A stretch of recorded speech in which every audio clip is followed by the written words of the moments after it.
Revenue അധികൃതരെയും നാട്ടുകാരെയും നോക്കുകുത്തിയാക്കി ഇടക്കൊച്ചിയിൽ ഭൂമാഫിയയുടെ വിളയാട്ടം. Stop memo നൽകിയിട്ടും ജലക്ഷാമം രൂക്ഷമായ പ്രദേശത്ത് തണ്ണീർത്തടം നികത്തൽ തുടരുകയാണ്.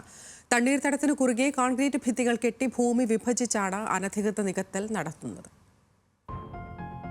രൂക്ഷമായ വെള്ളക്കെട്ട് നേരിടുന്ന പ്രദേശമായിട്ടും ഇടക്കൊച്ചിയിൽ അനധികൃതമായി തണ്ണീർത്തടം നികത്തൽ തുടരുകയാണ്.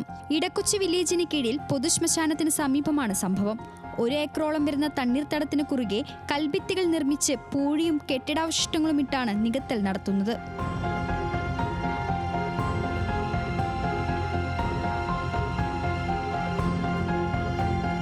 ഡേറ്റാ ബാങ്കിൽ ഉൾപ്പെട്ടതിനാൽ തരം മാറ്റി നൽകുന്നതിന് അനുമതി നിഷേധിച്ച സ്ഥലമാണിത്.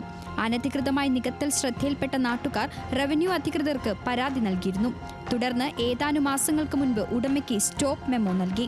തണ്ണീർത്തടം പൂർവ്വസ്ഥിതിയിലാക്കണമെന്ന് വില്ലേജ് ഓഫീസർ ആവശ്യപ്പെട്ടു. 3 തവണ സ്റ്റോപ്പ് മെമ്മോയും നൽകി. എന്നാൽ ഭൂമാഫിയയുടെ സഹായത്തോടെ അധികൃതരെ നോക്കുകുത്തിയാക്കി തണ്ണീർത്തടം നികത്തൽ തുടരുകയാണ്. രാത്രിയിലും പുലർച്ചെയുമാണ് നികത്തൽ ജോലികൾ നടത്തുന്നത്.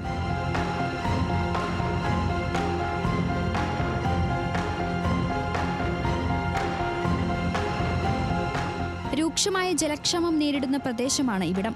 നിലം നികത്തുന്നതോടെ വേലിയേറ്റ വെള്ളക്കെട്ട് ഭീഷണി നേരിടുന്ന പ്രദേശം കൂടുതൽ ദുരിതത്തിലാകും. നികത്തലിനുള്ള സാധനങ്ങളുമായി രാത്രിയിൽ വാഹനങ്ങൾ വരുന്നത് തടയാൻ പോലീസ് രാത്രി പട്രോളിംഗ് ഏർപ്പെടുത്തണമെന്നും തണ്ണീർത്തടം പൂർവ്വസ്ഥിതിയിലേക്ക് മാറ്റുന്നതിന് അധികൃതർ നടപടി സ്വീകരിക്കണമെന്നുമാണ് നാട്ടുകാരുടെ ആവശ്യം. ന്യൂസ് മലയാളം, കൊച്ചി.